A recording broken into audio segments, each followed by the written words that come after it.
ये ऐसे लोगों की राह गुजर है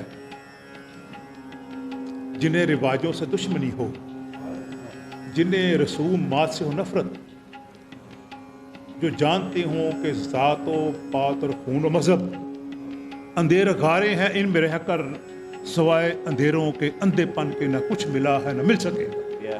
बड़े लोग हैं ये मदीहा गौर जैसे, और जैसे बहुत से सितारे हैं जो हमारी तारीख का हिस्सा हैं और जिनको डेफिनेटली हमें देखने की, हमें परखने की और समझने की ज़रूरत है। मैं इन लोगों का मशकूर हूँ कि जिन्होंने हमारी जवानी कम अज़ कम अच्छी गुजार दी। अब हम पे फ़र्ज़ बनता है इन लोगों के मिशन को आगे लेके चलें।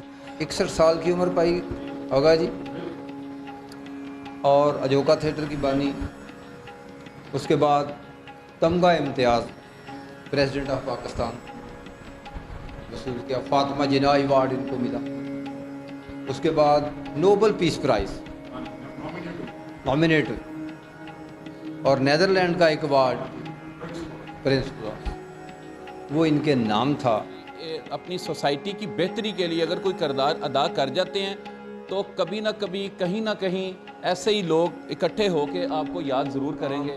मदीहा जी का गांव हमेशा के लिए ज़िंदा रहेगा, क्योंकि उन्होंने उन लोगों के लिए काम किया था जिनके लिए कोई काम करने को काम ही नहीं समझता। मर गए हैं यार सारे जीते जी पर याद आए, अब बिना उनके गली बैठक महल्ले डस रहे हैं। बल्कि सोसाइटी को मोटिवेट किया है, और उस जो सुलगता हुआ या वो जो बहता हुआ नासूर है अभी हमारी सोसाइटी में, उसको सोसाइटी के सामने किस तरह से वो लेके आई हैं।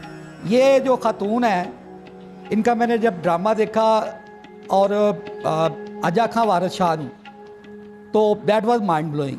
तो मैंने ये चीज़ इनसे सीखी थी कि एक बेहतरीन मुज़ाहमत और अच्छी तरह से आके काम करना, सच को बताना और सच को एक्सप्लेन करना और सुनना और उसको फिर बर्दाश्त करना, ये हमारे मुल्क की सबसे जो बड़ी खामी है जो नहीं हो रही। तो इसका आगाज़ मैंने अपने आप से किया था।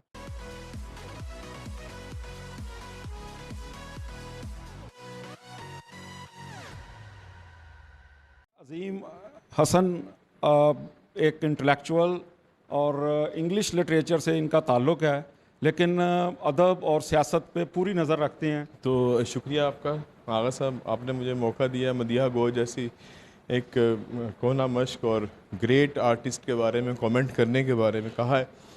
तो क्या बताऊं, हमारा सबसे पहला तारुफ जो उनसे हुआ था 86-88 में, जब लाहौर से सज्जन अखबार निकलता था, तो हमारे उस्तादों में से थी, हम वहाँ पे काम करने जाते थे। उस दौरान अजोका थिएटर भी साथ साथ चल रहा था। तो कभी कभार फ्रंटियर पोस्ट में उनसे मुलाकात हो जाती थी और उनकी जो बातें सुनते थे, ये देखते थे कि उन्होंने लिटरेचर और ज़िंदगी को कितनी गहरी नज़र से देखा है, और लिटरेचर और ज़िंदगी के आपसी ताल्लुक़ पर कितनी अमीक नज़र थी, और उन्होंने सोसाइटी के उन पहलुओं पर जो उस वक्त की मॉड स्कॉट तरकीब पसंद क्लास थी, जो नज़रअंदाज कर देती थी जिस क्लास को, उसके ऊपर उनकी इतनी गहरी नज़र थी। मसलन वो ब्रिक लेबर के ऊपर जो उन्होंने काम किया, के ब्रिक लेबर के ऊपर, अच्छा सिर्फ उन्होंने ये नहीं किया कि ब्रिक लेबरर्स की क्लैमिटीज़ को उभारा है, बल्कि सोसाइटी को मोटिवेट किया है, और उस जो सुलगता हुआ या वो जो बहता हुआ नासूर है अभी हमारी सोसाइटी में, उसको सोसाइटी के सामने किस तरह से वो लेके आई हैं। यानी ये वो जिसके ऊपर मदीहा गौहर ने बहुत गहरा काम किया, बड़ा अमीक काम किया। Thank you very much. आपका मैं तो सजेशंस हैं एक दो वो मैं देना चाहूँगा कि हमें इन लोगों की ज़िंदगियों से सीखना है। हमें सीखना है। सीखना क्या है कि सिर्फ़ ये मुआशी सरगर्मियाँ करना और इतनी ही लाइफ नहीं है। आप अपनी सोसाइटी के लिए कितना जीते हैं, आप अपने वक्त में से कितना वक्त जो है वो अपने माशरे को देते हैं, अपनी सोसाइटी को देते हैं। जो लोग ऐसा करते हैं वो चाहे अपना रूटीन वर्क जो है उसको भी उस तरफ मोल्ड करते हैं। जैसा कि अभी बात हो रही कि वो थिएटर में, ड्रामा में उन्होंने वो किया, जो पिसा हुआ तबका था सोसाइटी का, या जो कुछ ऐसे लोग थे जिनके लिए काम करने की ज़रूरत थी, या जो हक़ की आवाज़ बुलंद करने की ज़रूरत थी, वो उन्होंने अपने उस काम के ज़रिए की जो उनका प्रोफेशन था। तो अगर हम अपने प्रोफेशन में या प्रोफेशन से हटकर भी अपनी सोसाइटी की बेहतरी के लिए अगर कोई किरदार अदा कर जाते हैं, तो कभी ना कभी कहीं ना कहीं ऐसे ही लोग इकट्ठे होकर आपको याद ज़रूर करेंगे। दूसरी मैं सजेशन ये देना चाहूँगा, मैं समझता हूँ कि आगा साहब के साथ हम जितने यहाँ बैठे हुए हैं, हम सबको दस्तो बाजू बन के मिलजुल के इस तरह के प्रोग्राम्स को, मैं क्या चाह रहा हूँ, मैं अपनी सजेशन ये दे रहा हूँ कि इस तरह से नहीं है कि इतने थोड़े से लोगों के बीच में ये बातें की जाएं। इतनी बड़ी आर्टिस्ट, इतना बड़ा उनका रोल, इतना बड़ा उनके जो दीगर लोग हैं उनके एक जो उनकी NGO के हवाले से बात हो रही है, जो दूसरी चीज़ें, इतना बड़ा काम तो हम चंद लोग अगर यहाँ पे बैठे हों और हम उसको कर रहे हों, इसकी बजाय ज़रूरत क्या है? ज़रूरत ये है कि जो यंगस्टर्स हैं, जो कॉलेजेस के, जो यूनिवर्सिटीज़ के जो लोग हैं, जो स्टूडेंट्स हैं, उनको हम लोग लाजमी इनका काम, इनके बारे में तारुफ वो उनको करवाया जाए। Advocate Mohammad Israel please. क्यों, दो एस्पेक्ट होते हैं किसी भी इंसान के, एक ख़त्म हो जाने वाला और एक ना ख़त्म होने वाला। तो ख़त्म हो जाने वाला जो पहलू है वो और ख़त्म हो जाए तो उसका क्या ज़िक्र करना, और जो ना ख़त्म होने वाला है उसका चाहे कोई ज़िक्र ना भी करे, वो खुद ज़िंदा रहता है, इनका काम ज़िंदा है। 61 साल की उम्र पाई होगा जी, और अजोका थिएटर की बानी, उसके बाद तमगा इम्तियाज़ प्रेसिडेंट ऑफ पाकिस्तान वसूल किया, फातिमा जिन्ना अवार्ड इनको मिला, उसके बाद नोबल पीस प्राइज़ नॉमिनेट, और नीदरलैंड का एक अवार्ड प्रिंस क्रॉस, वो इनके नाम था। ये कुछ थोड़ी सी होती है टैगिंग, ये अवार्ड बहुत छोटे थे उनके उस काम के लिए जो काम उनका अमर था और हमेशा वो ज़िंदा रहेगा। वो काम किससे बेस कर रहा था? वो अशराफिया से नहीं था, वो उन लोगों से मुतल्लक नहीं था जिनके चेहरे पर लाली उस ख़ानदान के लहू से आती है, जिसको अजीम साहब बता रहे थे, जिनको पता भी नहीं कि वो कहाँ से आए हैं और कहाँ से वो गए। इसका काम, मदीहा जी का काम हमेशा के लिए ज़िंदा रहेगा, क्योंकि उन्होंने उन लोगों के लिए काम किया था जिनके लिए कोई काम करने को काम ही नहीं समझता। जनाब आबद सियालवी साहब, ये जो ख़ातून है, इनका मैंने जब ड्रामा देखा और अजा खां वारिस शाह तो दैट वाज माइंड ब्लोइंग। फिर इनका स्ट्रीट थिएटर के हवाले से जो इनका कंट्रीब्यूशन है, वो जो है ना, वो किसी और मुल्क में होती तो शायद इनको जो है ना वो हीरे जवाहरात से जो वो तोला जाता और इनके जो है ना वो मॉन्यूमेंट्स बनाए जाते और इनको जो है ना मुजस्समे लगाए जाते। लेकिन मैं गुजारिश ये करना चाहूँगा कि हमें ये जो चंद लोग नहीं हैं, हम में से हर एक बंदा जो है, मैं सलमान साहब की तरफ देखूं, बशारत साहब की तरफ देखूं, इसमें हर बंदा एक अंजमन है, एक पूरी एक जमात है उसमें, ठीक है, बड़े लोग यहाँ पर बैठे हुए हैं। तो हमें ये कोशिश करनी चाहिए कि जो हमारे हिडन हीरोज़ हैं, जिनको आगे ही नहीं आने दिया जाता, उनको हम पोर्ट्रे करें, उनको हम जो है हाईलाइट करें, ताकि असल हम हीरो जो हैं हमारे वो सामने आए। रुमैका मनाल, काफ़ी अच्छा लगा मदीहा मैडम के बारे में जानकर, और खुशी हुई कि इनका ताल्लुक़ गुजरावाला शहर से है। तो मज़ीद मैं इनके बारे में बस सुनना चाहूँगी। यार जितने डस रहे हैं सब हमारे डस रहे हैं, यार जितने डस रहे हैं सब हमारे डस रहे हैं, आस्तीनों से निकल कर सांप सारे डस रहे हैं। लोग पाएं सब मुरादें, शाद होकर घर को जाएं। लोग पाएं सब मुरादें, शाद होकर घर को जाएं। हम मुरादें खाक पाएं, हमको धागे डस रहे हैं। जिस्म नीला हो रहा है जिस जगह पर गिर रहे हैं, जिस्म नीला हो रहा है जिस जगह पर गिर रहे हैं, यानी हमको चश्मे पूर्णम के सितारे डस रहे हैं। काम जिसको जो था साझे अब वो करता ही कहाँ है, काम जिसको जो था साझे अब वो करता ही कहाँ है। सांप दाना चुग रहे हैं तो परिंदे डस रहे हैं। मर गए हैं यार सारे जीते जी, मर गए हैं यार सारे जीते जी, पर याद आएं, अब बिना उनके गली बैठक मोहल्ले डस रहे हैं। एक बड़ा एक्टिव नाम पूरे पाकिस्तान में मज़ार नगारी में अपनी मिसाल आप हैं जनाब सलीम मिर्ज़ा साहब। मदीहा गौहर से तारफ़ मेरे वालिद साहब ने करवाया था। मेरे वालिद साहब जो थे ना, वो जिन दिनों ज़िया के दौर में आर्ट, अदब, शायरी सारा कुछ हमारी रगों से निकाला जा रहा था, तो वालिद साहब जो थे ना वो इस मुहिम में पेश थे। मैं वो बच्चा हूँ जिसे पहली तस्वीर बनाने में अब्बा जी ने मारा था, वो बुढ़िया भी फ़ोटो बनाना है, यानी पेंटिंग के हवाले से उनका ये नज़रिया था। सच एक दिन मैं टीवी के सामने बैठा हुआ था, तो इनका एक ड्रामा चल रहा था, उसका मुझे नाम नीले पाँव सजाए, हाँ, तो वो देख रहे थे, तो उन्होंने 5-10 गालियाँ दी इनको। मैं समझ गया कि बीबी कोई अच्छी औरत है। मतलब उसके बाद इनके साथ मेरा दूसरा मुलाकात हुई फिज़िकली, तो मुझे नहीं पता था कि लेजेंड लोगों ने हमारे मुल्क के लिए, हमारे माशरे के लिए इतना कुछ किया है कि जिसके सारे हमने इतने सारे साल गुजार लिए। आज हम फिर उसी जगह पे आ गए हैं। आज फिर हमारे अंदर से आर्ट, अदब, शायरी, और अगर इन चीज़ों को ज़्यादा बड़े पैमाने पे लेके जाए तो मोहब्बत ख़त्म होती जा रही है। अदम बर्दाश्त का रवैया बढ़ता जा रहा है। लोग हंसना नहीं चाहते। यकीन कीजिए, आम बंदे की ये हालत हो गई है कि चाँद गाड़ी वाला कहे ना 10 रुपये के 15 दे दो, तो कहो वो लड़ने को तैयार हो जाते हैं, और वो 5 रुपये के लड़ पड़ते हैं, यानी एक दूसरे को सुनने को तैयार नहीं। घरों में भी यही हाल हो गया है। तो मतलब कहने का मैं इन लोगों का मशकूर हूँ कि जिन्होंने हमारी जवानी कम अज़ कम अच्छी गुजार दी।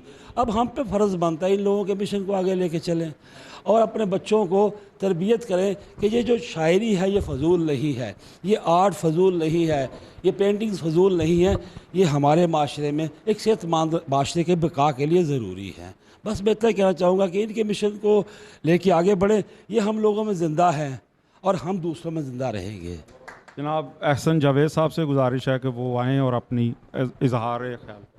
मैं बेसिकली सोशल एक्टिविस्ट इस तरह हूँ कि मैं डॉक्यूमेंट्री बनाता हूँ, डॉक्यूमेंटेरियन हूँ। मैंने एक डॉक्यूमेंट्री बनाई है पीछे wall choking issue in Pakistan, Gujranwala. ये देखते हैं आप कि पिलर जो ब्रिज के पिलर से वो बड़ी खूबसूरत PHA ने बनाए थे, तो वो दोबारा फिर वो एक तबके की जानिब से वहाँ पे इश्तिहारात वगैरह लगा दिए जाते हैं या एडवर्टाइजमेंट की जाती है। उससे पहले अब मैं इसकी तरफ आता हूँ कि मदीहा गौहर साहब से मेरा जो तारुफ़ हुआ था, हमारी गिफ्ट यूनिवर्सिटी के प्रोफेसर हैं डॉक्टर तैमूर कियानी, वो इनके जो अजोका थिएटर से वो पढ़े हुए हैं, तो उन्होंने तारुफ़ करवाया था और उनका बताया था कि एक ख़ूबसूरत तरीन मुज़ाहमत करना भी किसी किसी को आता है। और वो कहते होते हैं, हम बैठे हो कहते हैं कि अगर पाकिस्तान में 99% मसाइल उस वक्त ही हल हो जाएंगे अगर हम सच कहना शुरू कर देंगे, सच दिखाना शुरू कर देंगे, सच बोलना शुरू कर देंगे और सच सुनना पसंद करेंगे, और सच सुनने के बाद हम बर्दाश्त करना शुरू कर देंगे, हमारे उस वक्त ही सारे मसाइल हल होना शुरू हो जाएंगे। तो मैंने डॉक्यूमेंट्री जब बनाना शुरू की, इनकी एक मोटिवेशन थी मेरे साथ कि अच्छी मुज़ाहमत करना, सच बताना। तो वो डॉक्यूमेंट्री के अंदर एक एलिमेंट था कि ये इश्तिहारात कौन लगाते हैं। वो एक मैंने नाम लिया कि तबका था वो उलमा हमारे यहाँ पे जो मजहबी जमातें हैं। मैं जब स्क्रिप्ट लिख रहा था तो मैंने स्क्रिप्ट के अंदर जब मेंशन किया मजहबी जमातों और इनकी जानिब से और मैंने नाम लिए, तो मेरा वो स्क्रिप्ट बंद कर दिया गया और उन्होंने कहा कि ये हम एक प्राइवेट अदारा है, या उन्होंने मना किया कि ये चीज़ आप नहीं मेंशन करेंगे। तो मैंने वो अदारे से उनको मैंने कहा कि ठीक है आप रहने दें, मैं फिर ये स्क्रिप्ट आपके लिए नहीं, फिर मैं अपने लिए लिखूँगा, क्योंकि मैं झूठ नहीं बोल सकता इसके ऊपर। अगर ये वही एडवर्टाइजमेंट कर रहे हैं तो इसका मतलब ये है कि अगर मैं एक झूठ बोलूँगा तो कोई भी ऐसा बंदा पता नहीं कोई आएगा या नहीं जिसने कहना है कल को आके कि ये मजहबी जमातें इश्तिहारात लगा के करोड़ों रुपए ज़ाया कर दिए उन्होंने। किसी ने आज तक मुज़ाहमत नहीं की, किसी ने आज तक आके कोई प्लेटफॉर्म पे बात नहीं की कि हमारे शहर की खूबसूरती को ख़राब किया जा रहा है। तो मैंने ये चीज़ इनसे सीखी थी कि एक बेहतरीन मुज़ाहमत और अच्छी तरह से आके काम करना, सच को बताना और सच को एक्सप्लेन करना और सुनना और उसको फिर बर्दाश्त करना, ये हमारे मुल्क की सबसे जो बड़ी खामी है जो नहीं हो रही। तो इसका आगाज़ मैंने अपने आप से किया था, तो मैं भी यही चाहूँगा कि ये इंशाल्लाह बढ़ता रहेगा आगे कारवां। बहुत शुक्रिया। तो जगत बॉस जनाब Zaki Mirza, FM radio 106। Miss Madiha Gauhar के हवाले से जो बहुत सी बातें हैं, लेकिन मैं एक वाक़या अपना जो ज़ाती है बिल्कुल वही थोड़ा शेयर करूँगा और बड़ा दिलचस्प सा है। मुख्तसर से है। 98 की बात है, हॉस्टल नंबर 1 न्यू कैंपस कमरा नंबर 314 में मेरी रिहाइश थी। उधर ही स्टडी हो रही थी, तो मेरा ख्याल है कि उन्हीं दिनों पुलिस की रेड हुई। दिसंबर के दिन थे, खूब सर्दियां थी, पुलिस की रेड हुई। कोई नवाज शरीफ के साथ उनकी कोई जमीयत वालों का कोई फड्डा बना हुआ था, उन्होंने रोड वगैरह ब्लॉक किए। तो एनीवे रेड हुई, बड़ा मारा कूटा, उन्होंने हमें भगा दिया हॉस्टलों से। हम साथ ही जो टाउन है उधर भाग गए वो ग्राउंड से। तो खैर एक दिन के बाद जब वापसी हुई, तो ख़ास जो बात थी जो बताने वाली थी, एक दिन के बाद जब वापसी हुई तो उसके जो मेन हमारा सेन था हॉस्टल का, वहाँ पे काफ़ी सारी बुक्स वगैरह जो है ना, उन्होंने पुलिस वालों ने जला के तो उसको सर्दी को अपनी को दूर करने की कोशिश करते रहे। तो वहीं पे कोई एक पेज था जिसके ऊपर मदिया गौहर साहबा की तस्वीर बनी हुई थी, वो बची हुई थी एक साइड से। तो मैंने वो तस्वीर उठा ली थी। तो मेरे पास अपने कमरे में ही एक बुक झूठे रूप के दर्शन, हाँ, वो किताब भी मेरे पास मौजूद थी। वो खैर बच गई। तो मैं इस तरह की जितनी भी बची कुची या यादगार तस्वीरें होती थी उन्हीं में रख लेता होता था, जिसमें मेरी कुछ खोई हुई मोहब्बतों की भी तस्वीरें थीं। खैर वो शादी के बाद वो सारी की सारी तल्फ़ करना पड़ी। बहुत शुक्रिया। बड़े लोग हैं ये मदिया गौहर जैसे, और जैसे बहुत से सितारे हैं जो हमारी तारीख़ का हिस्सा हैं और जिनको डेफिनेटली हमें देखने की, हमें परखने की और समझने की ज़रूरत है। मैं खुश हुआ हूँ ख़ास तौर पे नई जनरेशन जो है उनकी थिंकिंग से, ख़ास तौर पे इस बच्चे के स्कूल ऑफ थाट से, इस बेटी के हवाले से मैं बड़ा पुरुम्मीद हूँ कि ये आने वाले जो बच्चे हैं ये हमारे कल को साथ लेके चलेंगे। बहुत शुक्रिया सर।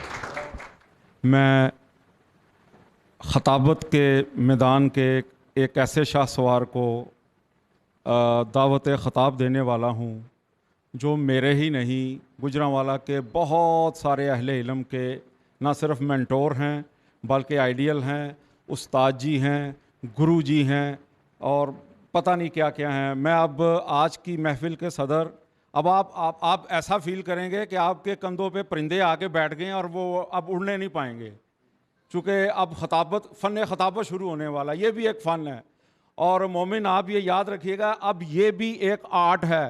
और ये सुनिएगा तकरीर किसे कहते हैं। ले मैं अपने उस्ताद जनाब सुलेमान खोखर साहब से गुजारिश करूँगा कि वो अपने ख्यालात का इजहार करें। बहुत मेहरबानी। सब तो पहला तो तुहानू इस गल की मुबारक होवे कि तुसां अज दा ये प्रोग्राम कीता। साडे शहर च हुण ये प्रोग्राम नहीं होंदे, बहुत घट होंदे ने। किधरे को अगर हो जाए, आगा साहब कर लेंदे ने या इसराइल साहब कर लेंदे ने, कभी बिशारत साहब करते सन, भी करते हो कि नहीं, तौबा करके। हुण बहुत घट प्रोग्राम होंदे ने। किसी वक्त जदों ये शहर बाज़ार छोटा सी, इत्थे 7-8 अंजमना होंदियां सन, शेरो अदब दियां,